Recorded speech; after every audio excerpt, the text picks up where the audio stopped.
Assalamualaikum warahmatullahi wabarakatuh. Perkenalkan, nama saya Amanda. Saya dari SDN Telkung 1.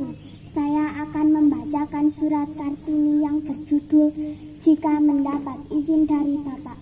Awal tahun 1900. Nyonya Obin Sur.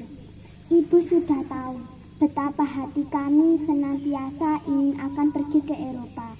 Tadinya sudah kami padakan akan belajar di sini saja, karena Eropa tiada akan tercapai oleh kami. Tahun yang lalu sedianya kami sudah berbesar hati benar akan pergi ke Betawi. Sungguh pun ketika itu angan-angan kami masih melayang-layang ke Eropa juga. Kami hendak memohon kepada pemerintah Hindia mengirimkan kami ke negeri Eropa dengan belanja negeri. Rukmini akan belajar menggambar dan melukis patung, supaya di kemudian hari dapat memberikan tenaga untuk menghidupkan lagi seni Hindia ini.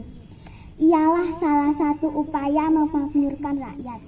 Adikku yang seorang lagi akan belajar di sekolah rumah tangga, supaya kemudian dapat mengajarkan kepada gadis-gadis yang bakal jadi ibu. Apa faedah berhemat? Suatu kepandaian yang perlu benar dipelajari oleh rakyat Jawa yang tak tahu akan sakit hidup dan gila kebagusan yang berlebih-lebihan. Dan aku sendiri akan belajar jadi guru supaya dapat mengajarkan kepada gadis-gadis yang bakal jadi ibu-ibu lain daripada pengetahuan. Pun juga arti kasih dan adil seperti sudah kami ketahui oleh karena orang Eropa. Pemerintah hendak memakmurkan Pulau Jawa, hendak mengajar rakyat pandai berhemat dan hendak memulainya dengan pegawainya. Apakah gunanya memaksa orang laki-laki menyimpan uang apabila yang perempuan memegang rumah tangga? Tiada tahu akan harga uang itu.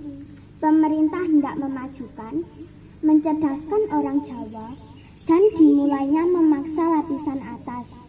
Ialah lapisan bangsawan belajar bahasa Belanda. Bukankah sekarang bila hendak mengangkat seseorang dari kalangan itu jadi benar? Kepintaran orang itu sudah diperhatikan benar-benar, tetapi sudah cukuplah bila hanya ada kecerdasan pikiran itu saja.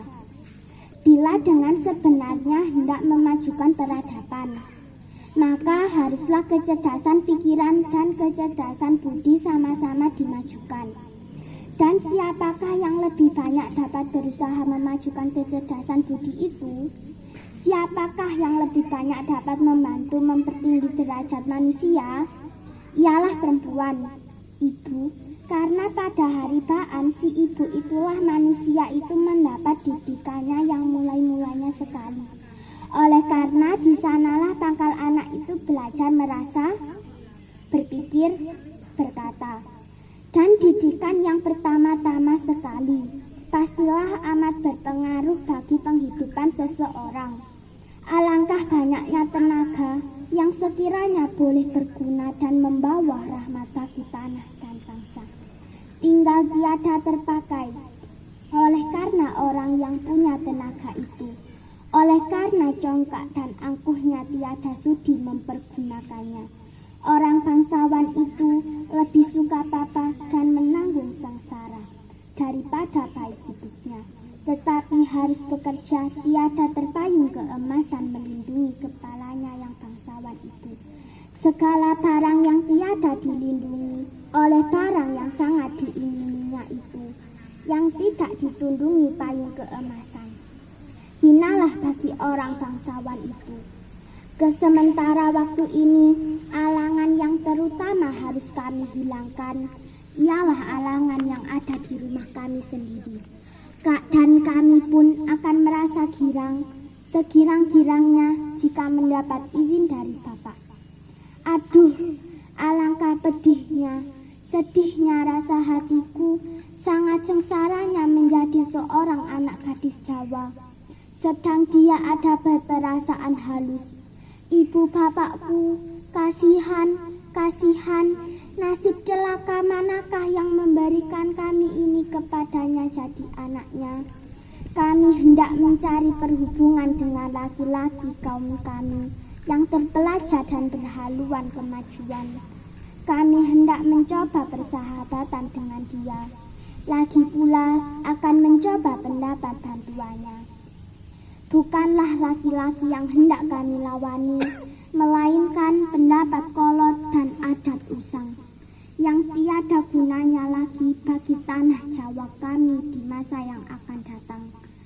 Ialah masa Jawa baru yang beberapa orang lain serta dengan kami jadi penebas jalannya. Dari dahulu-dahulu di kalangan mana jua pun perintis jalan kemajuan itu, menanggung sengsara. Hal itu kami ketahui. Senangnya rasa hati jika ada bercita-cita, ada pertujuan hidup. Tetapi sekarang ini belum boleh kami berhubungan dengan laki-laki bangsa kami yang muda-muda. Dengan segera saja kami yang muda-muda, dengan segera saja kami yang akan dituduh orang berbuat sumbang. Menurut pendapat orang, sekali-kali tidak selayaknya perempuan yang belum bersuami bersahabat dengan laki-laki, baik yang sudah kawin maupun yang belum. Nanti bila sudah kami peroleh kebebasan kami, barulah dapat kami bekerja. Kami ada tahu bahwa memang ada juga laki-laki yang menghargai perempuan yang beradab dan berpikiran. Ada ku dengar seorang pegawai negeri Bumiputra yang berpangkat tinggi mengatakan bahwa perempuan yang beradab dan terpelajar menjadi penolong dan pembantu yang berharga bagi laki-laki. Disadu dari buku Habis Gelap Terbitlah Terang, karya Amin Spani. Terima kasih. Assalamualaikum warahmatullahi wabarakatuh.